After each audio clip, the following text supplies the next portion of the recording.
Simran Chaudhary and welcome to all about agriculture with Simran. आज हम लोग ऑयल सीड कल्टीवेशन में ही लिनसीड कल्टीवेशन करने वाले हैं।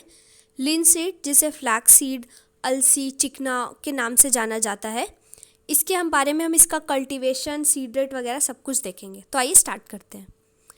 लिनसीड जिसका साइंटिफिक नेम लाइनम यूसीटैटिसिमम है, ठीक है, और इसका कॉमन नेम मैंने जैसे सबको बताया लिनसीड, अलसी, फ्लेक्स सीड या चिकना, ये सब इसे बोला जाता है। फैमिली, ये लिनिएसी फैमिली को बिलोंग करता है और इसका ओरिजिन जो है वो साउथ वेस्ट एशिया माना गया है, लेकिन कई जगह पे आपको अफ़गानिस्तान लिखा भी मिल सकता है। अगर क्रोमोसोम नंबर की बात करें तो इसमें 2n=30 क्रोमोसोम नंबर होता है। फिर हम बात करते हैं आगे क्लाइमेट एंड सॉइल की। तो जैसा कि ये रबी क्रॉप है, आपको पता चल रहा है, तो इसीलिए इसको कूल एंड ड्राई क्लाइमेट की रिक्वायरमेंट होगी। ये हम लोग स्टार्टिंग से पढ़ते आ रहे हैं कि रबी क्रॉप्स के लिए हमें कूल एंड ड्राई क्लाइमेट की रिक्वायरमेंट होती है। टेम्परेचर की बात करें तो इसमें 20 से 30 डिग्री सेल्सियस टेम्परेचर चाहिए होता है और सोइंग के टाइम पे टेम्परेचर 21 से 26 डिग्री सेल्सियस तक वेरी कर सकता है। वाटर रिक्वायरमेंट की बात करें तो 450 से 750 mm इसकी वाटर रिक्वायरमेंट होती है। ये सॉइल तो वैरायटी ऑफ सॉइल में ग्रो किया जा सकता है, जैसे क्ले लोम या फिर स्लिट लोम सॉइल, जो कि वेल ड्रेन्ड होनी चाहिए। और पीएच जो है इसका वो एसिडिक टू न्यूट्रल के साइड में होता है, यानी 5 से 7 पीएच तक का सॉइल होना चाहिए, ठीक है। फिर हम आगे बात करते हैं सीड रेट की। ये लिनसीड का फ्लावर है। अब हम आगे बात करते हैं सीड रेट की। तो सीड रेट वैसे तो इसका 25 से 30 kg पर हेक्टेयर होता है, लेकिन होता क्या है, अगर आपने लाइन सोइंग की है तो 20 से 30 kg पर हेक्टेयर लेते हैं, लेकिन अगर आपने ब्रॉडकास्टिंग यूज़ किया है तो आपको सीड रेट बढ़ाना पड़ता है और 35 से 40 kg पर हेक्टेयर यूज़ करना पड़ता है। अगर आपने मिक्स्ड किया है, मिक्स्ड मतलब कि जो क्रॉपिंग पैटर्न में हम लोग एक के साथ और एक और क्रॉप ग्रो कर देते हैं, उस टाइप ने आपने इसकी मिक्सिंग की है तो 8 से 10 kg per hectare seed rate आपका लगता है। फिर हम बात करते हैं स्पेसिंग की। तो 30 से 5 सेंटीमीटर, 30/5 30/5 की आपको स्पेसिंग रखनी होती है और डेप्थ जो है वो 4 से 5 सेंटीमीटर रखी जाती है। सोइंग मेथड, तो जैसे मैंने आपको बोला, ड्रिलिंग या ब्रॉडकास्टिंग। ड्रिलिंग मतलब लाइन सोइंग में और ब्रॉडकास्टिंग की जाती है। सोइंग टाइम इसका मिड अक्टूबर से मिड नवंबर सबसे ज़्यादा अप्रोप्रिएट होता है। अब हम बात करेंगे कुछ इसकी स्पेशल वेराइटीज़ के बारे में, जिनका नाम जानना इम्पॉर्टेंट है, क्योंकि अक्सर ये पूछा जाता है कि इसमें से कौन सी लिनसीड की वैरायटी नहीं है। तो जो कॉमन इम्पॉर्टेंट नेम है वो है किरण, शिखा, जवाहर 23 या 17B 18B, नीलम, हीरा, हिमिलिनी, मुक्ता, K2, चंबाल और गौरव। अब हम आते हैं इसकी इकोनॉमिक इम्पॉर्टेंस और ज्योग्राफिकल डिस्ट्रीब्यूशन के बारे में।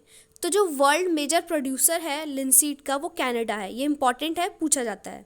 अगर इंडिया में बात करें तो एमपी जो है वो मेजर प्रोड्यूसर है, एरिया वाइज भी और प्रोडक्शन वाइज भी।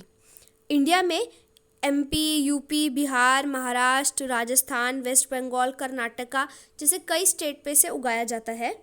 बेसिकली इसमें से फ्लैक्स या फिर वो जो फाइबर और ऑयल जो होता है उसका एक्सट्रैक्ट करने के लिए लिया जाता है। फ्लेक्स सीड्स का तो काफ़ी ज़्यादा मतलब उसके जो ऑयल होता है और या उससे जेल बनाया जाता है, उसको शैम्पू में, ऑयल में और हार्मोनल इम्बैलेंस को कंट्रोल करने के लिए भी यूज़ किया जाता है। इसमें ओमेगा फैटी एसिड भी होता है, ओमेगा 3 फैटी एसिड, जो कि गुड होता है हार्ट पेशेंट के लिए। साथ ही साथ इनमें लिनोइक एसिड भी होता है प्रेजेंट, 55% ऑलमोस्ट लिनोइक एसिड भी प्रेजेंट होता है।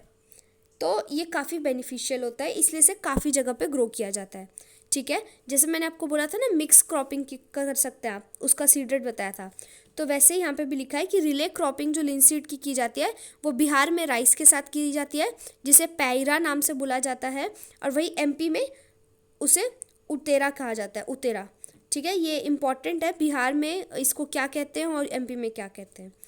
ऑलमोस्ट 70% जो प्रोडक्शन है लिनसीड का वो इंडिया में होता है, और इंडिया में भी स्पेसिफिकली एमपी और यूपी में। ये लिनसीड की वैरायटी, जिसकी वजह से थोड़ा सा कलर डिफर भी करता है, वैसे मोस्टली डार्क ब्राउन का होता है, बट आपको इस कलर का लिनसीड भी देखने मिल सकता है। अब हम बात करते हैं न्यूट्रिएंट मैनेजमेंट की। तो इसमें जो NPK रेशियो रहता है वो 50:30 kg पर हेक्टेयर रहता है। इसमें हम N और P का यूज़ करते हैं, पोटाशियम की उतनी ज़्यादा ज़रूरत नहीं पड़ती है। अगर आपने रिले क्रॉपिंग की है तो 10 से 15 kg पर हेक्टेयर नाइट्रोजन ही रिक्वायर्ड होता है, क्योंकि मोस्टली हम लोग लेग्यूम्स के साथ करते हैं और वो नाइट्रोजन फिक्सिंग करके सॉइल में नाइट्रोजन की कमी नहीं होने देते हैं, इसलिए उसकी ज़्यादा रिक्वायरमेंट भी नहीं होती है। फिर आता है हमारा वीड मैनेजमेंट। तो हमें वीड फ्री कंडीशन को up to 25 days after sowing days तक मेंटेन करके रखना होता है। आप 2 हैंड वीडिंग कर सकते हैं 21 days after sowing and after 35 to 40 days after sowing is required. मतलब 2 हैंड वीडिंग चाहिए होता है, एक 21 दिन बाद और एक 35 से 40 दिन के बाद सोइंग के। अगर आपको केमिकल यूज़ करना है तो आप पोस्ट इमरजेंस के तौर पे आइसोप्रोटुरान यूज़ कर सकते हैं 1 kg per hectare 200 litre water के साथ। इसको आप मिक्स करके स्प्रे कर सकते हैं, ठीक है, इसका छिड़काव करते हैं लोग। फिर नेक्स्ट आता है हमारा वाटर मैनेजमेंट। तो अभी हमने स्टार्टिंग में ही बोला था कि इसको 450 से 750 mm वाटर रिक्वायरमेंट होती है। हल्का लाइट इरिगेशन करते हैं 35 दिन बाद और 65 डेज बाद सोइंग के, ठीक है। Light irrigation at 35 days after sowing and 65 days after sowing.